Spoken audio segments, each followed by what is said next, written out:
सदियों बाद आए रामलला की प्राण प्रतिष्ठा के ऐतिहासिक अवसर के बाद अयोध्या में एक कार्यक्रम भी हुआ। इस मौके पर श्री राम जन्मभूमि तीर्थ क्षेत्र ट्रस्ट के कोषाध्यक्ष गोविंद गिरी ने पीएम मोदी के योगदान की सराहना की।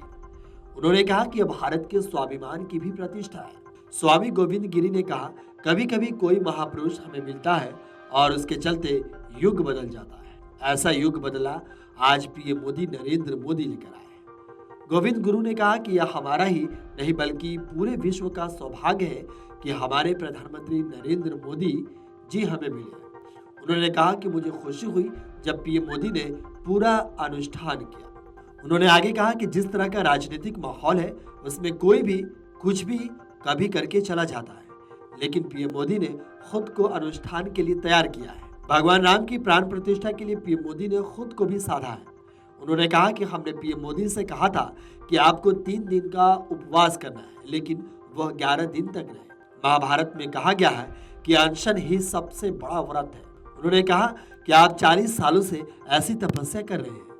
आपने अपने अनुष्ठान के दौरान नासिक, रामेश्वर जैसी जगहों पर गए और देवताओं का आह्वान भी किया।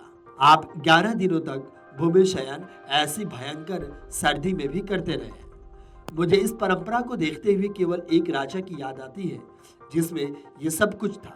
वो थे शिवाजी महाराज। वो जब मल्लिकार्जुन खड़गे के दर्शन के लिए गए तो 3 दिन का उपवास किया। गोविंद देव ने कहा कि प्रधानमंत्री नरेंद्र मोदी ने खुद ही नियमावली मांगी थी और हमने उन्हें 3 दिन के लिए अनुष्ठान कहा था, लेकिन उन्होंने 11 दिनों तक अनुष्ठान किया। हमने 11 दिन एकभुक्त रहने के लिए कहा था, उन्होंने अन्न का ही त्याग कर दिया। महाभारत में कहा गया है अनशन ये सबसे बड़ा तप है, अनशन। और उसको उनके जीवन में साकार होते हुए मैंने केवल देखा नहीं, मैं थोड़ा तार्किक हूं।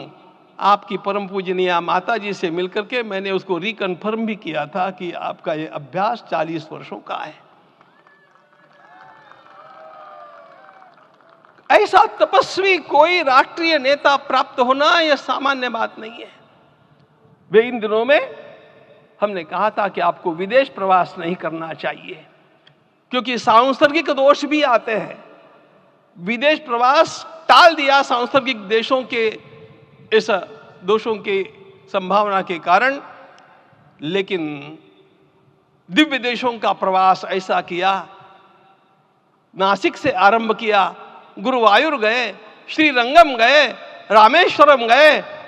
इन सारे स्थानों पर जाकर के वहां के परमाणुओं को लेकर के और पूरी भारत माता के हर कोनों में जाकर के मानो वे निमंत्रण दे रहे थे कि आइए दिव्य आत्माओं, अयोध्या पधारिए और हमारे राष्ट्र को महान बनाने के लिए आशीर्वाद दीजिए। उनके बाद सीएम योगी आदित्यनाथ ने भी कार्यक्रम को संबोधित किया और कहा कि ऐसा लग रहा है कि हम त्रेता युग में आ गए हैं।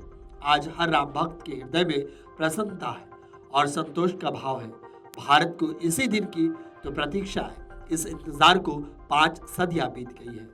आपको बता दें कि सीएम योगी ने कहा कि दर्जनों पीढ़ियां अधूरी इच्छा लिए इस धराधाम से साकेत धाम चली गई, लेकिन हमारा संघर्ष जारी रहा।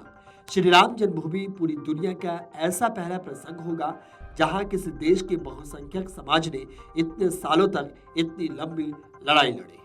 Video desk amarujala.com। अगर आप ये वीडियो YouTube पर देख रहे हैं तो हमारे चैनल को सब्सक्राइब करें और बेल आइकन को दबाना ना भूलें। अगर आप Facebook पर ये वीडियो देख रहे हैं तो हमारे पेज को लाइक करें।